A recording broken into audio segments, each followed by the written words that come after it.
ज्ञान सिंधु क्लासेस में एक बार फिर जुड़ चुके हैं अरुणेश कुमार के साथ। जी हाँ, आज का जो चैप्टर है ये है कक्षा 11 की साहित्यिक हिंदी और सामान्य हिंदी। चाहे जिस स्ट्रीम के विद्यार्थी हो, सबके लिए चैप्टर है। पहला ही चैप्टर है काव्य का, नाम है कबीर दास द्वारा रचित साखी। ठीक है, तो आज इस साखी शीर्षक से हम लोग 21 दोहे हैं जिनको कबीर के दोहों को साखी नाम दिया गया है। तो इन 21 दोहों को हम लोग समझेंगे। साखी का मतलब होता है साक्षी या फिर गवाह। ठीक है, साखी का मतलब साक्षी या फिर गवाह होता है। तो अब जैसे यहां पर लिखा भी है कि साक्षी शब्द का जो तद्भव है वो है साखी, जो धर्मोपदेश के अर्थ में प्रयुक्त हुआ है। दोहा छंद में रचित साखी में कबीर की शिक्षा और उनके सिद्धांतों का निरूपण हुआ है। कबीर के आध्यात्मिक अनुभवों पर आधारित होने के कारण उनके दोहों को साखी नाम दिया गया है। तो पहला दोहा, कुछ बच्चे कहते हैं सर इसको ब्लैक कर लीजिए। बच्चा, ब्लैक नहीं होगा, बिकॉज ये किताब है और किताब आपकी भी सफेद होगी। इसका ब्लैक करने का कोई मेरे पास जुगाड़ नहीं है। अगर टाइप करके पढ़ा दो तो बच्चे ये सोचते हैं कि नहीं, ये तो हमारी बुक से ही नहीं है। इसलिए आपकी सीधी सीधी बुक में जो चैप्टर है आपके सिलेबस में है, पूरा का पूरा बुक से पढ़िए। ठीक है, तो अभी क्या है, पहला दोहा है यानी कि पहली साखी है। एक बार शेयर कर दीजिए, आप सभी लोग आराम से देखते रहिए, है ना। हाँ, शेयर कर दीजिए कि बलिहारी गुरु आपने द्योहारी कै बार, जिनि मानिस तै देवता करत न लागी बार। एक साखी है और इस साखी में कबीर ने गुरु की महत्ता का प्रतिपादन किया है।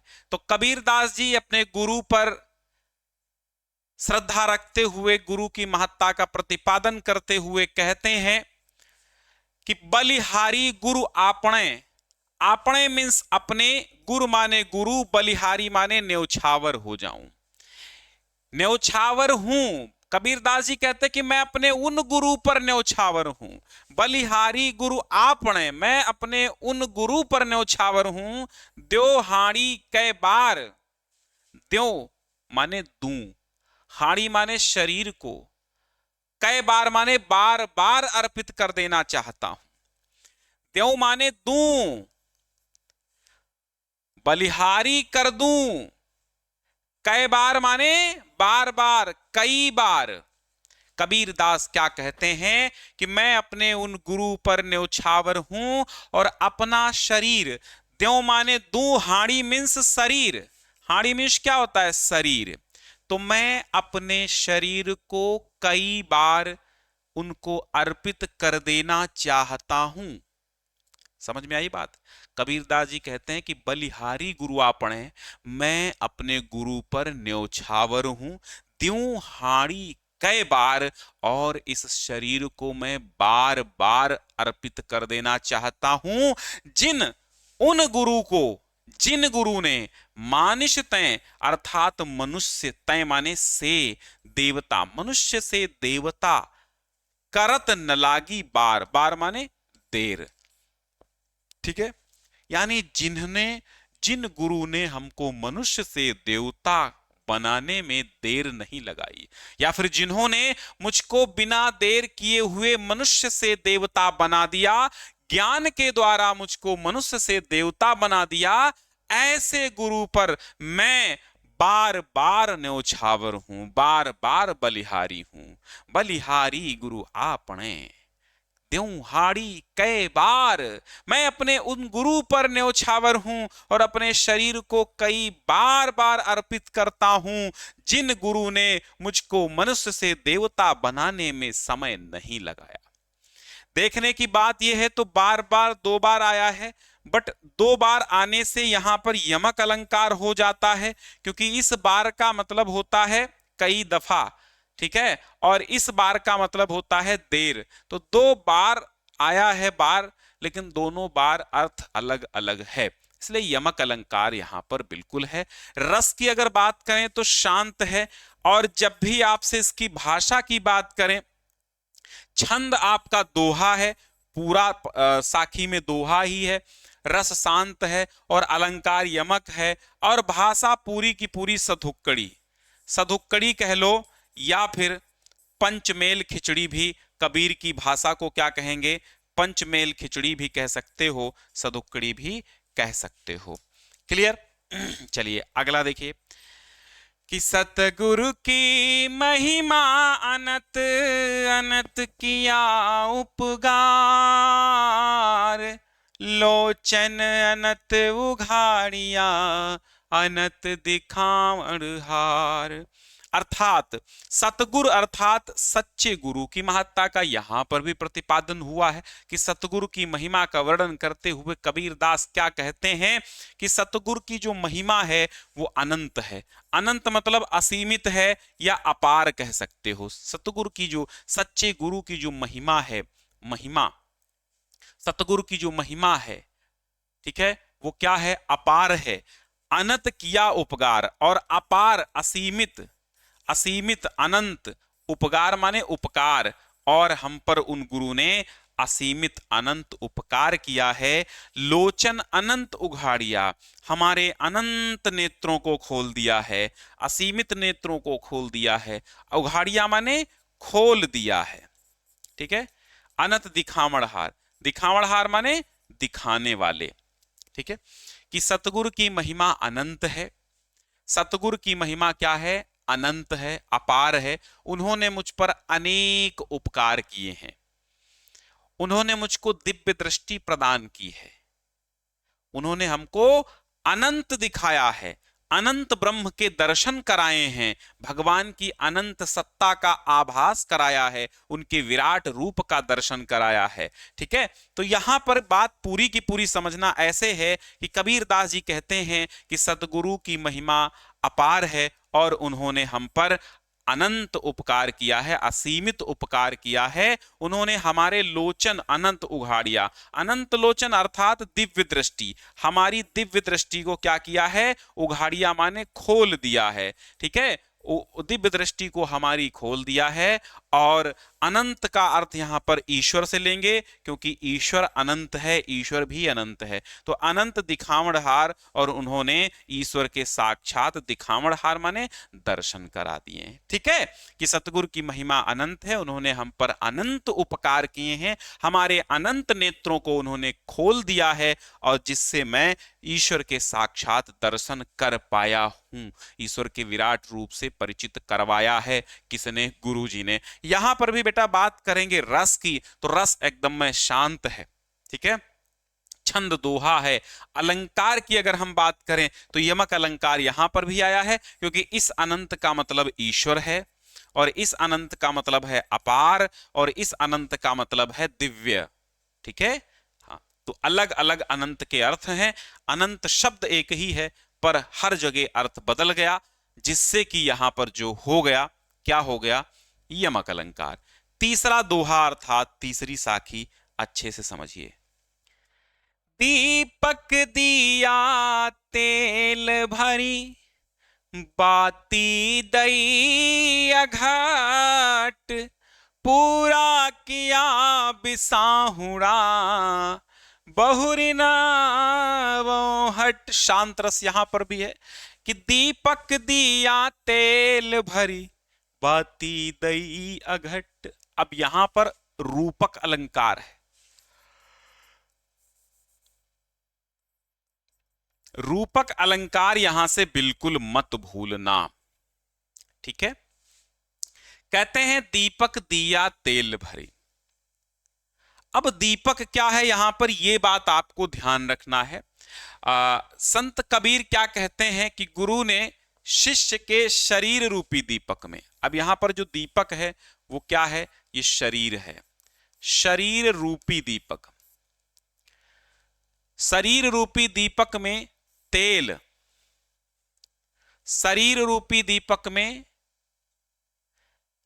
ईश्वर प्रेम रूपी तेल, ईश्वर प्रेम रूपी तेल भर दिया है, और ऊपर से कभी ना घटने वाली, अघट माने कभी न घटने वाली ज्ञान की बाती दी है। कौन सी बाती दी है? ज्ञान की बाती दी है।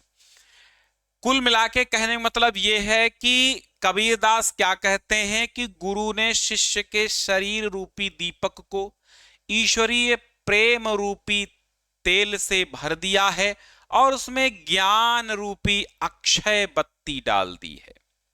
यानी उसकी ज्योति से जीव की सांसारिक वासना समाप्त हो गई है, मोह माया खत्म हो गई है, सब मोह माया है।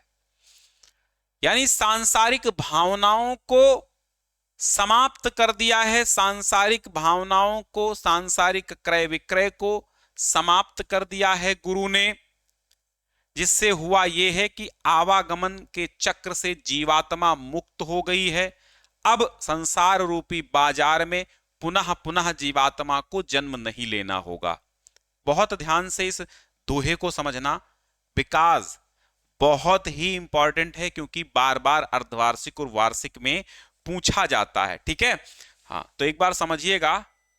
क्या समझेंगे? फिर से समझिए कि दीपक दिया तेल भर। बस इतना ध्यान रखना, दीपक क्या है? शरीर। तो शरीर रूपी दीपक में भागवत या ईश्वरीय प्रेम रूपी तेल भर दिया, ऊपर से ज्ञान की अक्षय बत्ती डाल दी। अघट्ट माने अक्षय, कभी ना घटने वाली, और जो कभी ना घटने वाली होती है उसको हम क्या कहेंगे? अक्षय कहेंगे। तो शरीर रूपी दीपक में ईश्वर प्रेम रूपी तेल भर दिया और ऊपर से ज्ञान रूपी अक्षय बत्ती भी डाल दी है। अब ज्ञान रूपी अक्षय बत्ती के डालने से क्या हुआ? ज्ञान की जब प्राप्ति हो गई, तो जब ज्ञान का प्रकाश हुआ तो अज्ञान का अंधकार मिट गया। ईश्वर शरीर रूपी दीपक में गुरु जी ने क्या किया? गुरु ने शरीर रूपी दीपक में ईश्वर प्रेम रूपी तेल भर दिया और ऊपर से ज्ञान रूपी अक्षय बाती डाल दी। अब शिष्य को संपूर्ण ज्ञान हो गया, जगत की मिथ्या का ज्ञान हो गया, संसार की मिथ्या का ज्ञान हो गया, वासनाओं का ज्ञान हो गया। अब कबीरदास जी कहते हैं कि पूरा किया बिसाहुणा। बिसाहुणा मतलब होता है क्रय विक्रय। क्रय विक्रय यानी कि व्यापार, सांसारिक क्रय विक्रय पूरा कर लिया है। बहुरी माने पुनः, ना माने नहीं, आओ माने आऊंगा, हट माने बाजार। यानी कौन सा बाजार? संसार रूपी बाजार, संसार का बाजार। तो जब गुरु जी ने क्या किया? ईश्वर दीपक, शरीर रूपी दीपक में ईश्वरीय प्रेम रूपी तेल डाल दिया और ऊपर से ज्ञान की अक्षय बाती डाल दी। ज्ञान की अक्षय बाती के प्रकाशित होने से शिष्य को सत्य का आभास हुआ। अब कबीरदास जी कहते हैं कि मुझे दिव्य दृष्टि मिल गई, सांसारिक मिथ्या को मैं समझ गया। अब मैंने संसार के क्रय विक्रय को, अर्थात संसार के मोह माया से मैं परे हो गया हूं। संसार के क्रय विक्रय को पूरा कर लिया है। बहुरी न आवं हट, इस संसार रूपी बाजार में अब जीवात्मा पुनः नहीं आएगी, अर्थात आवागमन का चक्र समाप्त हो गया है। आवागमन के चक्र से मुक्ति मिल गई है। इतनी समझ में बात आई। अब यहां पर रस तो शांत है, छंद दोहा है, अलंकार रूपक है, और वो भी रूपक अतिशयोक्ति है। तो रूपका अतिशयोक्ति अलंकार यहां पर आप समझेंगे। आगे कबीरदास जी तीसरे छंद में क्या कहते हैं कि बूढ़े थे परी उबरे, गुरु की लहरी चमंकी, भेरा देखा जर जरा, उतरी पड़े फरंकी। बूढ़े थे अर्थात मैं तो डूब रहा था, परंतु उबरे। परंतु उबरे, उबरे मतलब क्या होता है? निकल आए, बच गए, पार हो गए। गुरु की लहरी चमंकी, चमंकी माने चमकी, गुरु की लहर चमकी। कबीरदास जी कहते हैं कि मैं तो भवसागर में डूब रहा था, संसार सागर में डूब रहा था कि इतने में ही गुरु की ज्ञान की लहर चमकी। गुरु की लहर, कौन सी लहर? ज्ञान की लहर चमकी। ठीक है, गुरु की लहर चमकी, अर्थात गुरु की ज्ञान की लहर चमकी। भेरिया माने बेड़ा, और बेड़ा माने होता है नाव। बेड़ा देखा जर्जरा, और हमने देखा कि हमारी जो नाव है वो क्या है? जर्जर है। और अपनी जर्जर नाव को देखकर उतरी पड़े फरंकी। फरंकी माने शीघ्र ही, फरंकी माने शीघ्रता के साथ ही क्या किया? हम उतर पड़े। ठीक है, कबीरदास जी कहते हैं कि मैं संसार सागर में डूब रहा था, बूढ़े थे परि उबरे, परंतु मैं निकल आया, क्योंकि गुरु के ज्ञान की लहर चमकी। क्या चमकी? गुरु की कृपा हुई, गुरु की कृपा हुई, गुरु की ज्ञान की लहर चमक उठी, गुरु की कृपा हुई। हमने देख लिया कि जो हमारा बेड़ा है, भेरा देखा जर्जरा, जो हमारा बेड़ा है वो क्या है? जर्जर है। हमने क्या देखा कि हमारा जो बेड़ा है, हमारा जो नाव है, वो संसार सागर में माया मोह में डूब रही है। तो हमने देखा कि हमारा जो बेड़ा है, हमारा जो नाव है वो जर्जर है। उतरी परे फरंक, और हम शीघ्रता से उछल करके उससे कूद पड़े और अलग हो गए। फरंकी माने फड़क कर, उछल कर, शीघ्रता के साथ। ठीक है, तो ये भी समझ में आ गया कि मैं तो डूब रहा था परंतु निकल आया, क्योंकि गुरु के ज्ञान की लहर चमकी। भेरा देखा जर्जरा, मैंने अपने नाव को देखा कि जर्जर हो चुकी है, इसलिए गुरु के ज्ञान के कारण मैं उछल कर नाव से निकल आया। फिर आगे देखिए क्या कहते हैं। चिंता तो हरि नाव की और न चिंता दास, चिंता तो हरि नाव की और न चिंता दास, जय कुछ चितवै राम बिन सोई काल की पास, कबीरा सोई काल की पास। कहते हैं चिंता तो हरि नाव की। हरि नाव, नाव माने नाम, हरि माने भगवान।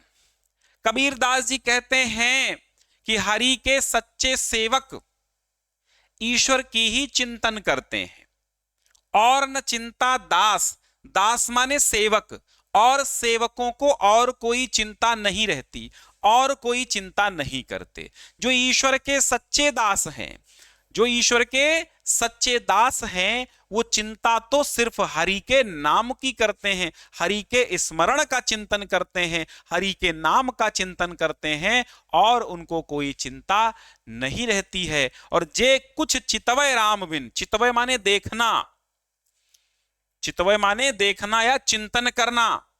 कहते जो कुछ चितवै राम बिन सोई काल की पास। और वो जो सच्चे भक्त होते हैं वो सब ये जानते हैं कि ईश्वर स्मरण के अतिरिक्त अन्य सभी चिंतन मृत्यु के समान बंधनकारी हैं। पास माने बंधन होता है, ठीक है, काल माने मृत्यु। हाँ, तो जो कुछ चितवै राम बिन, यानी कि राम के बिना, ईश्वर के बिना। देखो कबीर के जो राम है वो परम ब्रह्म परमेश्वर हैं, निर्गुण भक्त, निर्गुण ईश्वर हैं। जो तुलसी के राम हैं वो दशरथ पुत्र राम हैं। तो यहां पर कबीर क्या कहते हैं कि चिंता तो हरिनाव की और न चिंता दास। भगवान के भक्त को केवल चिंतन, भगवान के नाम का चिंतन रहता, और कोई सांसारिक चिंता नहीं रहती है। और जो कुछ चितवै राम बिन सोई काल की पास, अर्थात राम के नाम, अर्थात ईश्वर के नाम के अलावा, उसके अतिरिक्त और कोई भी चिंतन मृत्यु के समान, मृत्यु के लिए, मृत्यु का बंधन है। क्या है? मृत्यु का बंधन है। क्या कहेंगे? मृत्यु का बंधन है, यानी कि मृत्यु के समान बंधनकारी है। काल की पास, वो सब मृत्यु का बंधन है। पास माने बंधन, काल माने मृत्यु। ठीक है, और कुछ चिंतन करोगे, मोह माया में फंसे रहोगे, तो वो क्या है? वो मृत्यु का बंधन है। एक बार फिर से मैं सादा सादा समझा देता हूं। कबीर दास जी कहते हैं चिंता तो हरिनाव की और न चिंता दास। कबीर दास जी कहते हैं कि दास को, सेवक को, भक्त को भगवान के नाम की चिंता रहती है और कोई चिंतन वो नहीं करता है। ईश्वर के नाम के अतिरिक्त जो चिंतन होता है वो मृत्यु का के समान बंधनकारी होता है। इसके बाद देखो, तो करता तो भया मुझ में रही न हूं, बारी फेरी बल गई जित देखो तित तू अर्थात तुम्हारा नाम स्मरण करते करते तुम्हारे ही समान हो गया। ईश्वर से कबीरदास जी प्रभु से कहते हैं कि हे प्रभु तू करते अब मैं तेरे ही रूप वाला हो गया, तेरा नाम पुकारते पुकारते मैं तेरे ही रूप वाला हो गया, मुझ में रही न हूं माने अहंकार, मुझ में अहंकार समाप्त हो गया।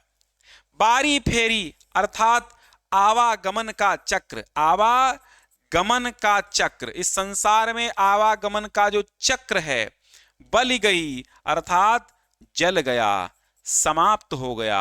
अब जिधर देखता हूं तित माने उधर, तू माने तू ही तू नजर आता है। जिधर देखता हूं यहां वहां जहां तहां, जहां देखूं तहां तहां है ईश्वर भैया, अपना ईश्वर भई, है ना। कबीर क्या कहते हैं कि तुम्हारा नाम स्मरण करते करते, तू करते करते तुम्हारे ही रूप वाला मैं हो गया, अब मुझ में अहंकार समाप्त हो गया है। संसार का आवागमन का चक्र छूट गया है, बलि गया मतलब जल गया। बारी फेरी आवागमन का चक्र जल गया, आवागमन सब समाप्त हो गया। अब जिधर मैं देखता हूं उधर तू ही तू नजर आता है, तेरी ही सत्ता विराजमान नजर आती है। ठीक है, तो यहां पर अगर वही बात है, रस छंद अलंकार की बात करें तो रस छंद पता ही है, छंद दोहा है, रस तो शांत है ही है, और अलंकार की अगर बात करें तो रूप का अतिशयोक्त और पुनरुक्ति प्रकाश। पुनरुक्ति प्रकाश तू दो बार आ गया है तो पुनरुक्ति प्रकाश हो जाएगा। सातवां पद्यांश देखिएगा कि कबीर सूता क्या करे, काहे न देखे जागी, जाके संग तैं बिछुड़ा, ताही के संग लागी। कबीर दास जी कहते हैं कि सूता क्या करे, अरे तू सोता हुआ क्या कर रहा है, मोह निद्रा में पड़ा हुआ क्या कर रहा है बे। कबीर सूता क्या करे, कबीर दास जी कहते हैं सूता, सूता माने सोने वाला मनुष्य, क्या करे, शयन क्यों कर रहा है। कबीर दास जी कहते हैं तू सोता हुआ क्या कर रहा है, निद्रा में पड़ा हुआ, मोह निद्रा में, माया में पड़ा हुआ क्या कर रहा है, सो क्यों रहा है। काहे न देखे जाग, जाग कर क्यों नहीं देखता, जाके संगते बिछुड़या, जिसके संग से बिछड़ा था, जिसके साथ से बिछड़ा था, अलग हो गया था, ताही के संग लाग, जाग जा और जिसके साथ से तू बिछड़ गया था, जिस परमात्मा से तू बिछड़ गया था, उस परमात्मा के संग में पुनः स्थापित हो जा, उस परमात्मा का संग पुनः कर ले। कबीरदास जी क्या कहते हैं कि ए जीव, ए जीवात्मा, तू नींद में क्यों पड़ी हुई है, निद्रा में क्या कर रहा है, निद्रा में क्यों पड़ा है, जाग और सच्चाई को देख। जिस ईश्वर से तू अलग हो गया था अज्ञानता के कारण, अब पुनः उसी के साथ में लग जा, किसके कारण, गुरु के कारण। ठीक है, सीधा सा अर्थ है, कोई कठिन नहीं है। ठीक है, शांत रस यहां पर भी है और दोहा है, भाषा तो सदुक्कड़ी है।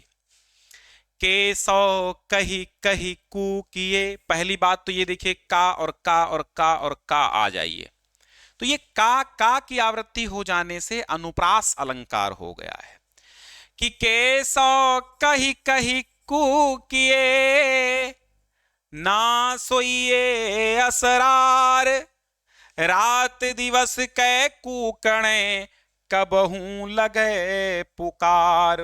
केशव अर्थात हरि, केशव मतलब केशव, केशव मतलब भगवान का नाम, श्री कृष्ण को कह सकते हो, लेकिन जो कबीर के केशव हैं, राम हैं, कृष्ण हैं, रहीम हैं, सब ईश्वर के नाम हैं।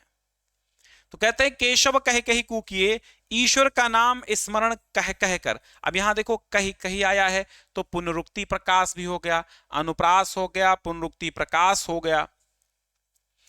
केशव कही कही कूकिए अर्थात ईश्वर के नाम का स्मरण कीजिए। कूकिए माने बोलिए, स्मरण कीजिए। ना सोइए असरार, असरार माने आलस्य में, आलस्य में मत सोइए। क्या कहते हैं? असरार अर्थात आलस्य करके मत सोइए, कि तुम ईश्वर के नाम को ले लेकर पुकारते रहो, ईश्वर का स्मरण करते रहो, तुम आलस्य में मत पड़ो, ऐसे आलस्य में मत सो। रात दिवस के कूकणों, रात दिवस का कूकणा अर्थात रात दिवस का तुम्हारा नाम का जाप करना। कबहू लगे पुकार, जब तुम रात दिन ईश्वर के नाम का स्मरण करोगे तो कभी न कभी तुम्हारी आवाज ईश्वर तक जरूर पहुंचेगी, कभी न कभी ये पुकार जरूर ईश्वर को सुनाई देगी। ठीक है, चलो भैया आगे देखते हैं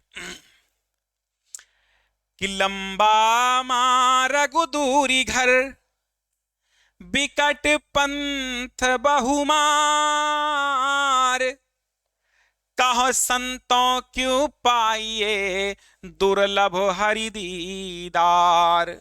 कबीरदास जी क्या कहते हैं कि जो भगवान की प्राप्ति का मार्ग है उसमें बड़ी कठिनाइयां आती हैं, बहुत बाधाएं आती हैं। भगवान की प्राप्ति का जो मार्ग है वो बड़ा लंबा है, बहुत कठिन है। वहां बहुत प्रकार के रास्ते में जो मिलते हैं, क्या बहुत प्रकार के लुटेरे मिलते हैं, 6 दोष मिलते हैं, काम क्रोध लोभ मोह मद अहंकार, ये सब लुटेरे हैं। तो लंबा मार्ग दूरी घर, ईश्वर प्राप्ति का मार्ग बहुत लंबा है और ईश्वर का घर भी बहुत दूर है। विकट माने भयंकर, पंथ माने मार्ग में बहुत सारे, मार माने लुटेरे हैं, वैसे मार माने कामदेव भी होता है। ठीक है, तो कबीर दास जी क्या कहते हैं कि इस मार्ग में बहुत सारे सांसारिक प्रलोभन भी मिलेंगे। ठीक है, कि लंबा मार्ग दूरी घर, ईश्वर प्राप्ति की जो मार्ग है, साधना का मार्ग बहुत कठिन है, लंबा मार्ग है। और ईश्वर प्राप्ति का जो ईश्वर की जो प्राप्ति है, ईश्वर का जो दर्शन है, ईश्वर का जो घर है, वो भी बहुत दूर है। विकट पंथ, और जो मार्ग है वो बहुत ही भयंकर है। तरह तरह के लुटेरों से, काम क्रोध लोभ मोह मद मोह अहंकार इत्यादि सांसारिक वासनाओं से, मोह माया से, सांसारिक आकर्षकों से, आकर्षणों से भरा हुआ है। कहो संतो, ए संतो, तो बताइए क्यों पाइए, कैसे पाओगे, कैसे प्राप्त करोगे। दुर्लभ माने अत्यधिक कठिन, अति कठिन कह सकते हो। दीदार माने दर्शन, गाना सुने होंगे ना, जब तक ना मिले नजरों से नजर, दीदार अधूरा रहता है, घूंघट की आड़ से भगवान का है। तो हरि दीदार, भगवान का दर्शन दुर्लभ माने अत्यधिक कठिन है। तो भगवान के दर्शन अत्यधिक कठिन है, तो ए संतो कहो कैसे पाओगे, क्यों पाओगे आसानी से, क्योंकि कठिन है मार्ग, सुलभ नहीं है, दुर्लभ मार्ग है। ठीक है, क्योंकि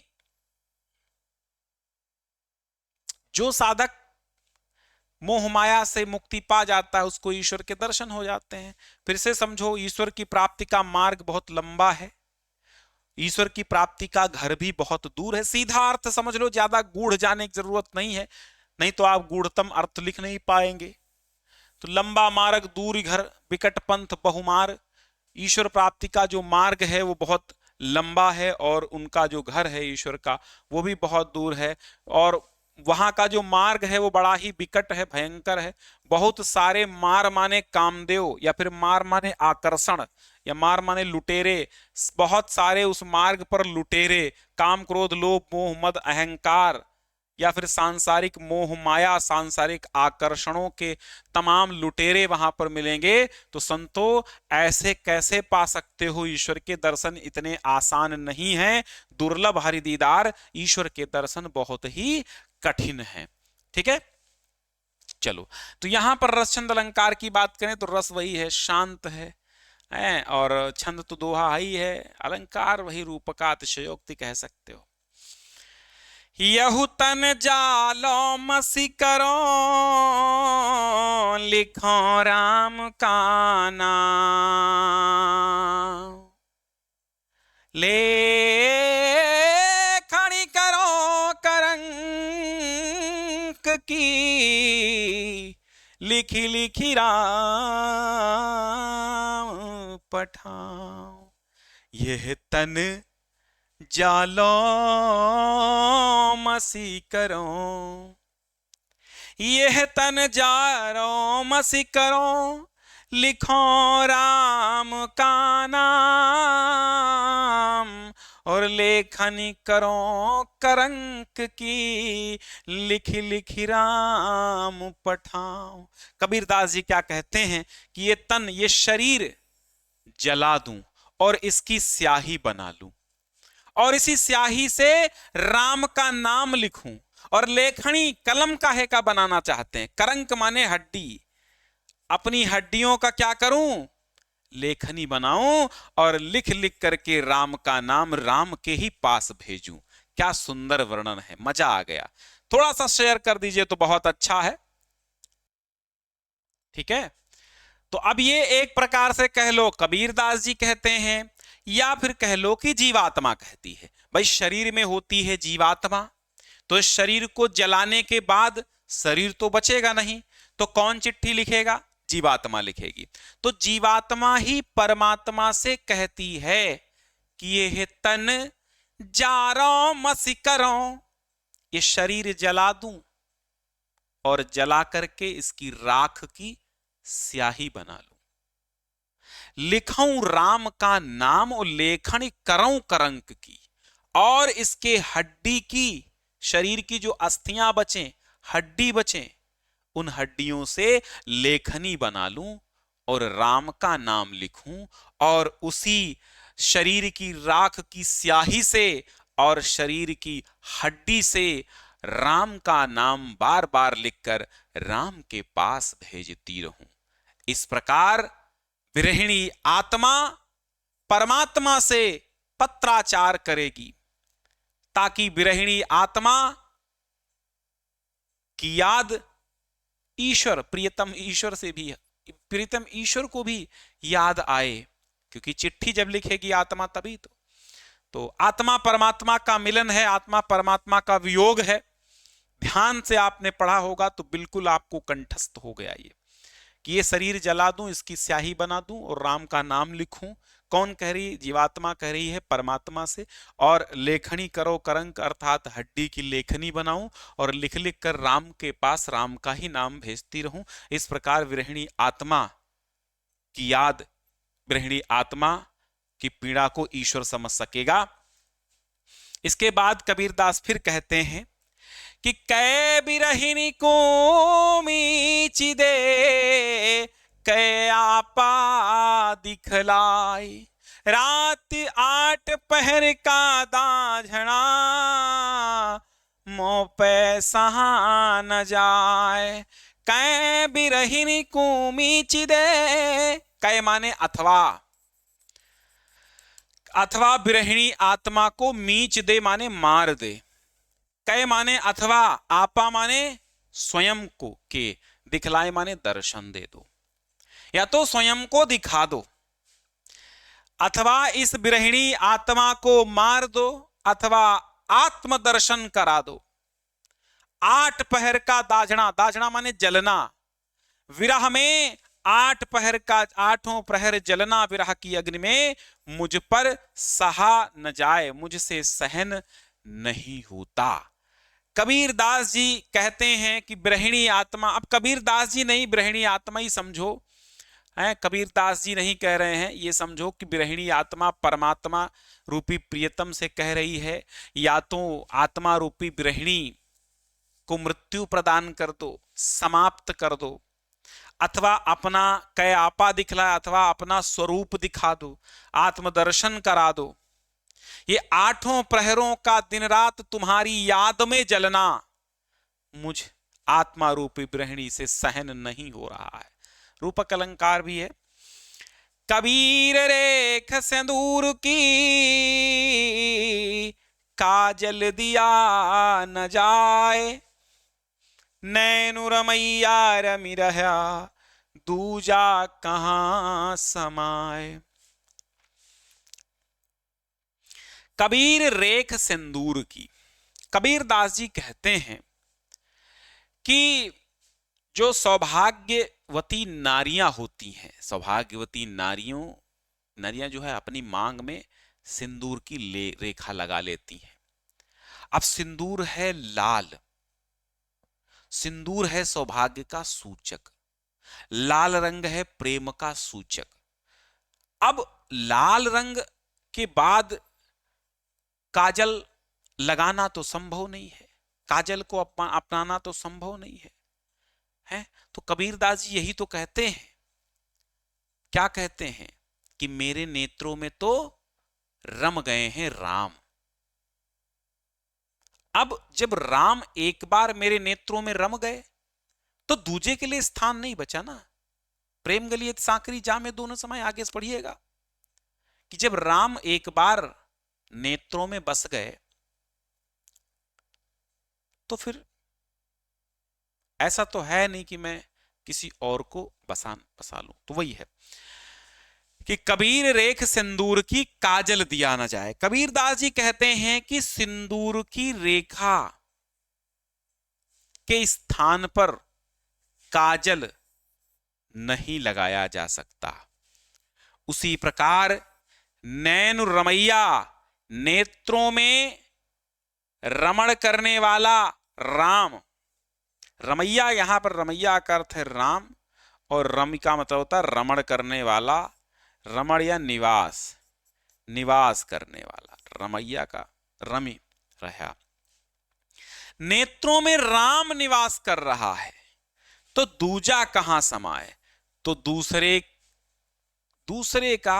किसी का स्थान नहीं है, या किसी दूसरे को बसाना नेत्रों में संभव नहीं है। सीधा सा अर्थ है भाई। सिंदूर जो है सौभाग्य का प्रतीक है, लाल रंग का होता है। काजल सांसारिक मोह माया कलुषों का प्रतीक है। ठीक है, यहां पर हाँ, तो कबीर वही कहते हैं कि सौभाग्य की सिंदूर की रेखा के स्थान पर काजल लगाया नहीं जा सकता, काजल को अपनाया नहीं जा सकता। नेत्रों में राम निवास कर रहा है तो उसके स्थान पर दूसरा कोई कैसे समा सकता है। ठीक है, फिर आगे देखिए 13वां, थोड़ा सा गूढ़ार्थ यहां पर है, गूढ़ अर्थ को समझना है आपको। तो इसमें प्रतीकात्मक चीजें प्रयुक्त हुई हैं, थोड़ा सा देखिएगा कि सायर नाही, सायर माने सागर, और सीप जो समुद्र में, सागर में सीप पाई जाती है। स्वाति बूंद, जानते हो स्वाति नक्षत्र में गिरने वाले पानी की बूंद स्वाति बूंद है। तो ऐसा माना जाता है कि जो समुद्र में सीप होती है, सीप ऊपर मुंह खोलती है और स्वाति नक्षत्र में जब बारिश होती है तो उसकी जितनी बूंदें उसके मुंह में जाती हैं मोती बन जाती हैं। अब इसी को ध्यान में रखिएगा। कबीरदास जी कहते हैं कि शरीर रूपी किले में, यह बात ध्यान रखना, शरीर रूपी किले में सायर नाही, क्या शरीर रूपी किले में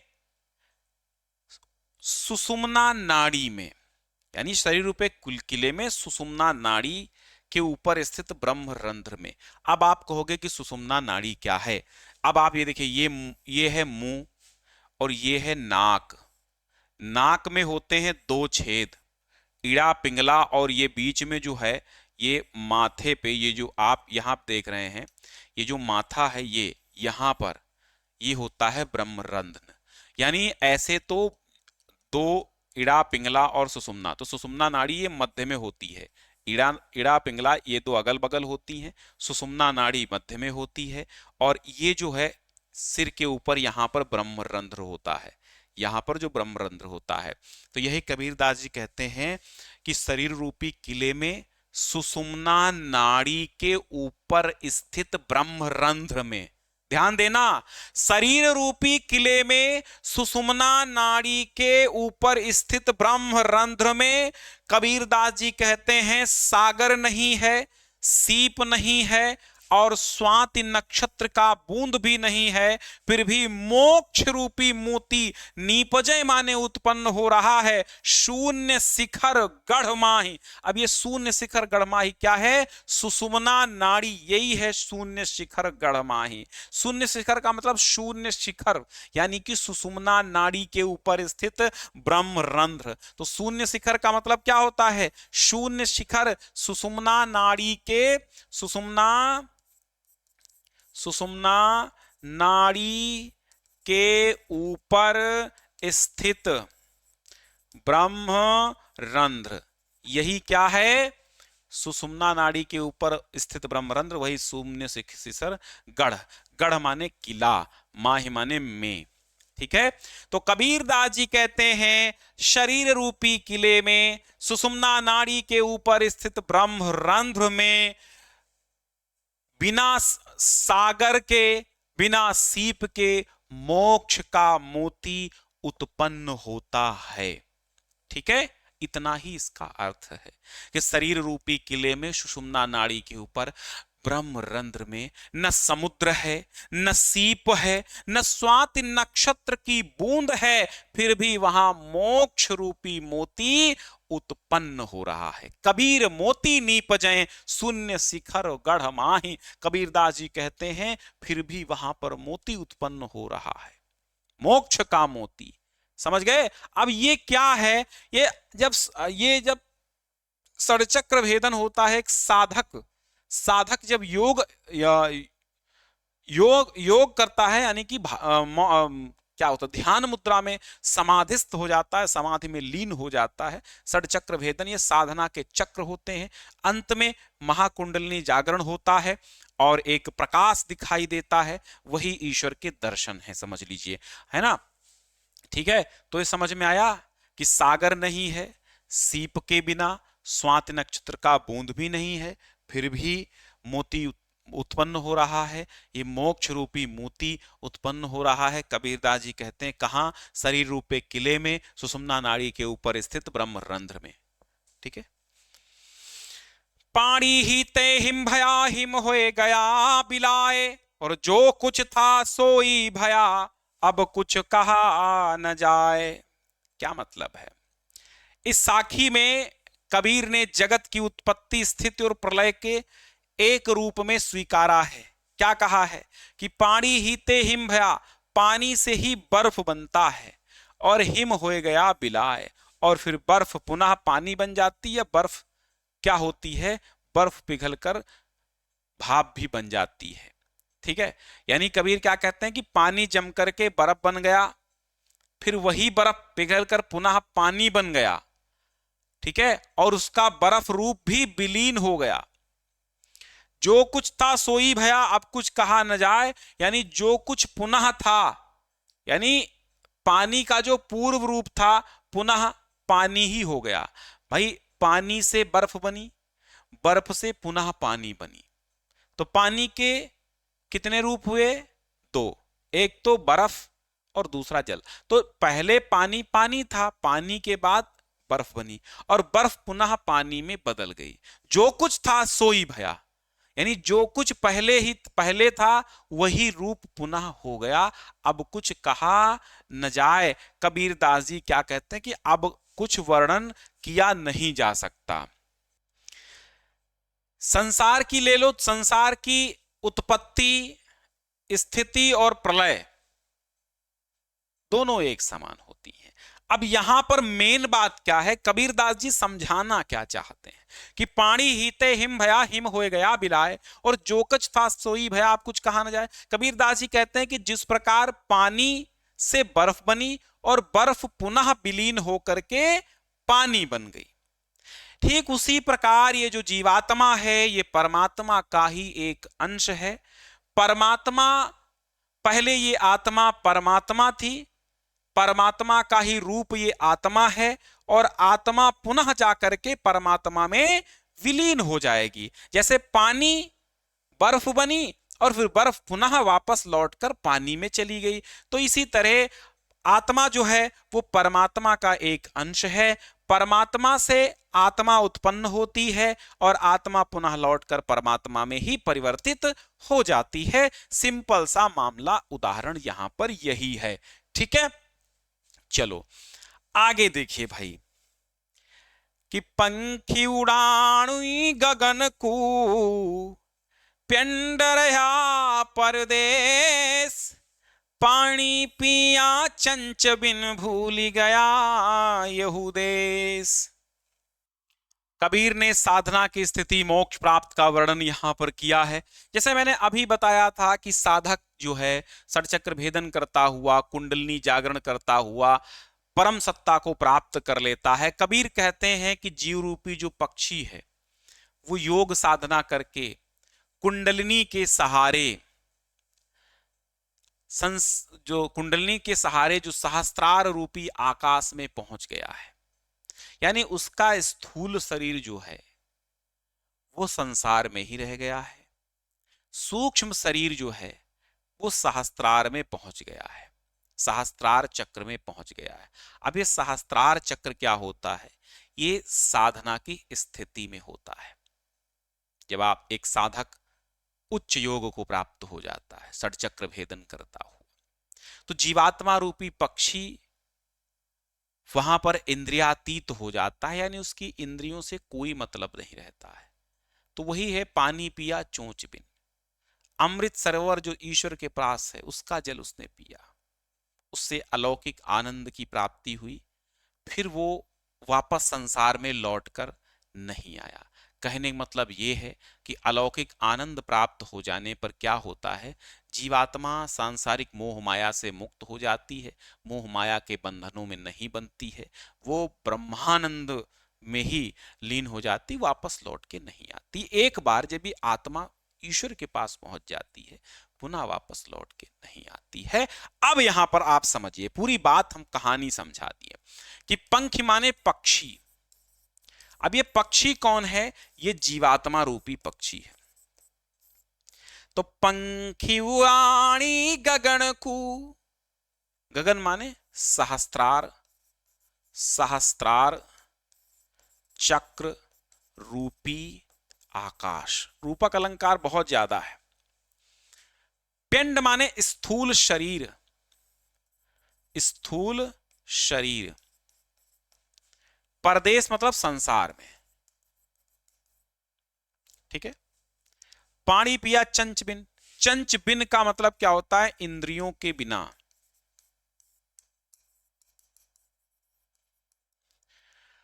हाँ, तो पंखी उड़ानी गगन को, यानी जीव रूपी जो जीवात्मा रूपी पक्षी है योग साधना के माध्यम से कुंडलिनी जागरण के सहारे वो योग साधना में लीन है। अब महाकुंडलिनी जागरण है, उसके यहां ब्रह्मरंध्र में मोक्ष का मोती उत्पन्न हो रहा है, महाविस्फोट हो रहा है, महाकुंडलिनी जागरण हो रहा है। अब यहां पर सहस्त्रार चक्र, ये सहस्त्रार चक्र में जीवात्मा पहुंच जाती है। जब सहस्त्रार चक्र में जीवात्मा पहुंच जाती है तो उसका शरीर से कोई लेना देना नहीं रहता है, यानी उसे ईश्वर के दर्शन हो जाते हैं। जब ईश्वर के दर्शन हो जाते हैं, ईश्वर के आनंद का वह पान कर लेती है। अब जो पक्षी ईश्वर के अमृत सरोवर का आनंद का पान कर लेगा, ईश्वर दर्शन के आनंद को प्राप्त कर लेगा, पुनः वापस लौट के काहे आएगा? हाँ? तो पंखी उड़ानी गगन को पिंड रहा परदेश। कबीरदास जी कहते हैं कि योग साधना के माध्यम से साधक की जीवात्मा रूपी जो पक्षी है वह सहस्त्रार चक्र में, सहस्त्रार चक्र रूपी आकाश में पहुंच गया। अब उसका पिंड रहा परदेश, उसका जो स्थूल शरीर है वो संसार में पड़ा रह गया और उस जीवात्मा रूपी पक्षी ने इंद्रियों के बिना अर्थात ईश्वरीय आनंद का पान कर लिया। अब वह यह परदेश भूल गया, वह पुनः इस मृत्यु लोक में आना नहीं चाहता है। पूर्ण ब्रह्मानंद में लीन हो गया है जीवात्मा रूपी पक्षी। अब समझ में आया?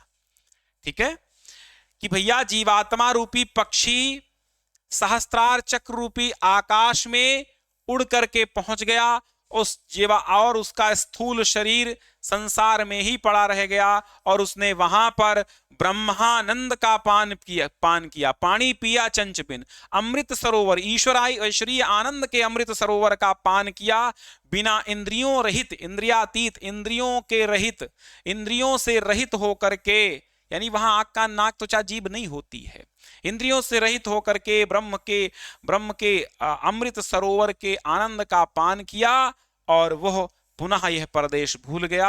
अब वह इस देश में नहीं वापस आएगा क्योंकि वह ब्रह्मानंद में लीन हो गया। ठीक है। पिंजर प्रेम प्रकाशिया अंतरि भया उजास, मुखी कस्तूरी महमही बाणी फूटी बास। पिंजर माने शरीर के अंदर, पिंजर प्रेम प्रकाशिया अंतरि भया उजास, और वहां मुख्य कस्तूरी महमही बाणी फूटी बास। कबीर का कहना क्या है? पहले तो पिंजर का अर्थ क्या होता है शरीर समझ लो, अंतरि का मतलब होता है अंदर हृदय, महमही माने सुगंध आने लगी, महकने लगी। ठीक है। तो पिंजर प्रेम प्रकाशिया, कबीर दास जी कहते हैं कि ईश्वर के दर्शन होने पर पिंजर अर्थात शरीर के अंदर हृदय में प्रेम का प्रकाश हो गया, और अंतरि भया उजास, जब शरीर में जब ईश्वर के दर्शन हो गए, ईश्वर का साक्षात्कार हो गया, ईश्वर के दर्शन होने पर हृदय में प्रेम का प्रकाश हुआ, और अंतरि माने भीतर ही भीतर, भीतर ही भीतर, उजास माने प्रकाश फैल गया, उजाला फैल गया। मुख कस्तूरी, मुख कस्तूरी का मतलब है मुख में राम नाम की कस्तूरी। कौन सी? राम नाम रूपी कस्तूरी। महमही माने महकने लगी, महकने लगी। बाणी फूटी बास, बास माने सुगंधी, और वाणी से प्रभु प्रेम की सुगंध फूट पड़ी, वाणी से प्रभु प्रेम की सुगंधी फूट पड़ी। ठीक है। हाँ, समझिए कि पिंजर प्रेम प्रकाशिया, शरीर के अंदर प्रेम प्रकाशित हुआ। कौन सा प्रेम? ईश्वर के दर्शन होने पर शरीर के अंदर प्रेम प्रकट हुआ। अंतरि भया उजास, अंतरि माने भीतर ही भीतर उसका प्रकाश फैल गया।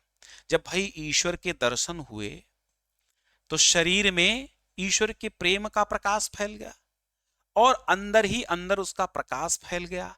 जब ईश्वर के दर्शन का अंदर ही अंदर प्रकाश जब फैल जाता है तो मुख में कस्तूरी महकने लगी। मुख में क्या? कस्तूरी महकने लगी, अर्थात राम नाम की कस्तूरी महकने लगी, और वाणी से भी ईश्वर प्रेम की सुगंधी फूट पड़ी।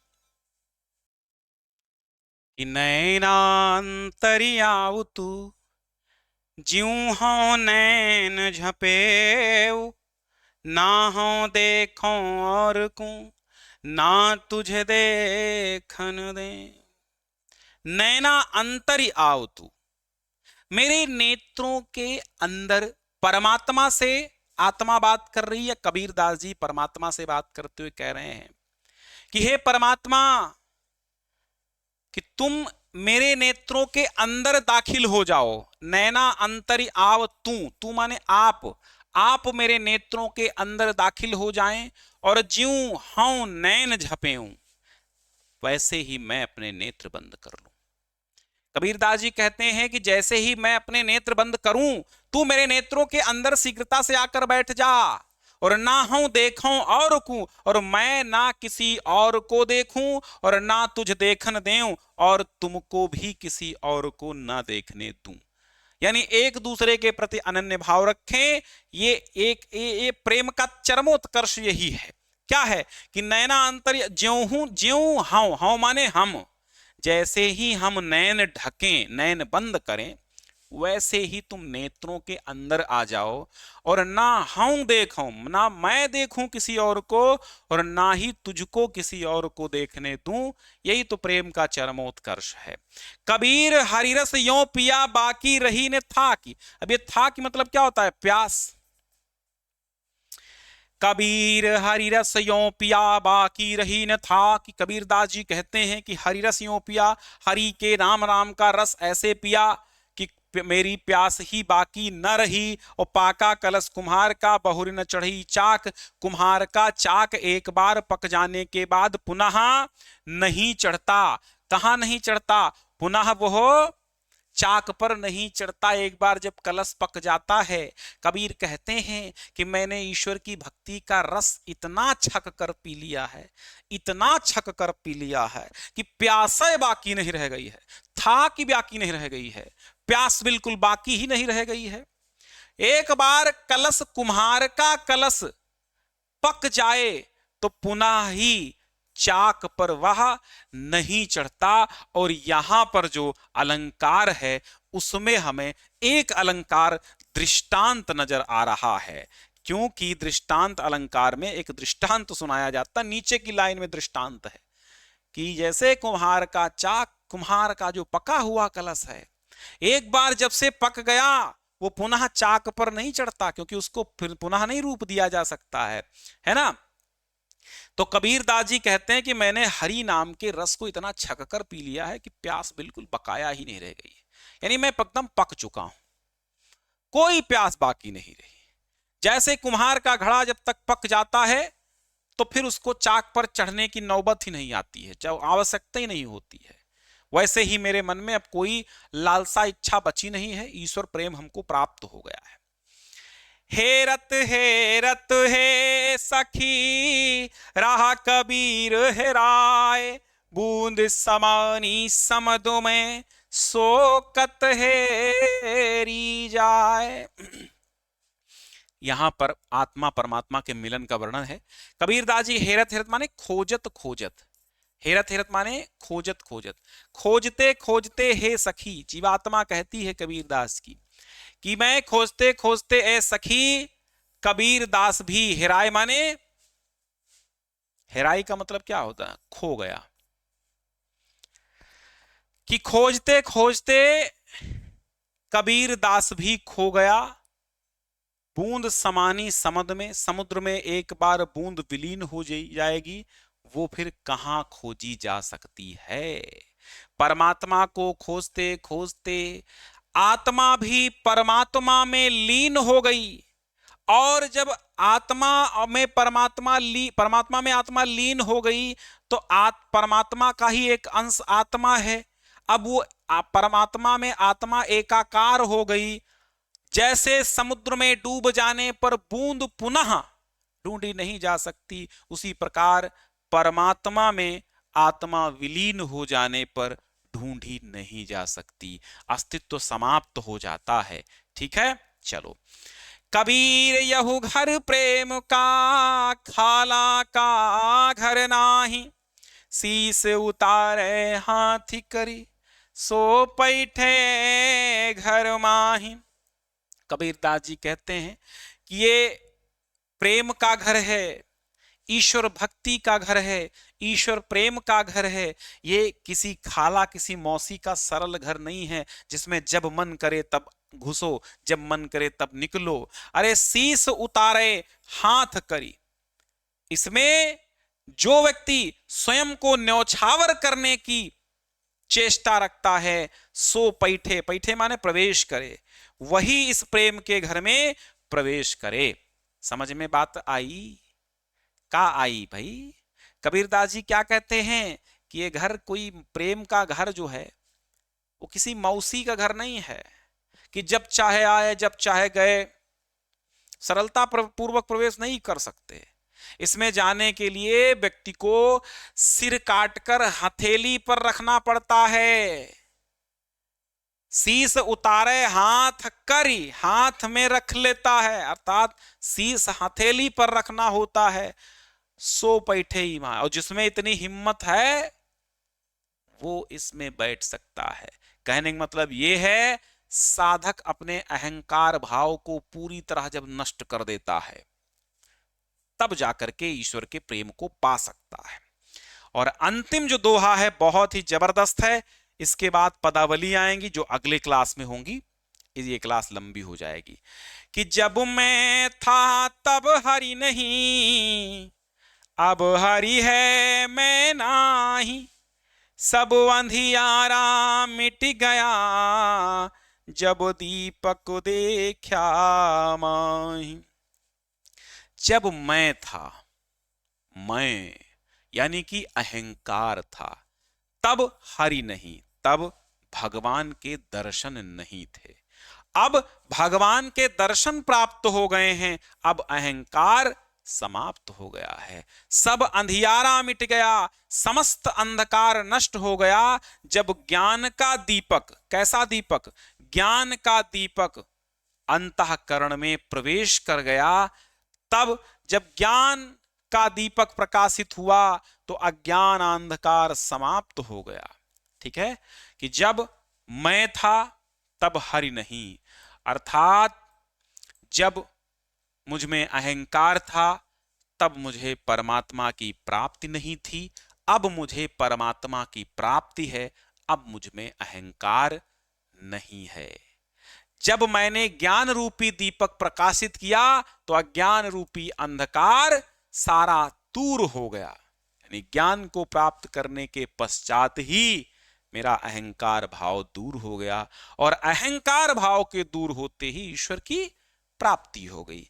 तो ये जो था कबीरदास जी की साखी थी। आगे कबीरदास जी की पदावली का टॉपिक है, और पदावली के बाद जो है कबीरदास जी का चैप्टर समाप्त हो जाएगा। तो आज के लिए बस इतना ही, क्योंकि लगभग घंटा हो रहा है, और अगली क्लास में आपको पदावली पढ़ाएंगे। बहुत इंपॉर्टेंट पहला चैप्टर है, आपका टेस्ट होगा तो आएगा, अर्धवार्षिक होगा तो आएगा, वार्षिक होगा तो आएगा। ये इंपॉर्टेंट बहुत होता है। ठीक है, बहुत बहुत शुक्रिया। एक बार शेयर कर दीजिए, थोड़ा सा नेटवर्क प्रॉब्लम इस समय हो रही है, शेयर कर दीजिए। कभी कभी क्लास रिकॉर्डेड मिलती है, कभी कभी लाइव मिलती है। चूंकि नेटवर्क प्रॉब्लम होती है तो क्लास रिकॉर्डेड ही आपको मिल जाती है। Thank you.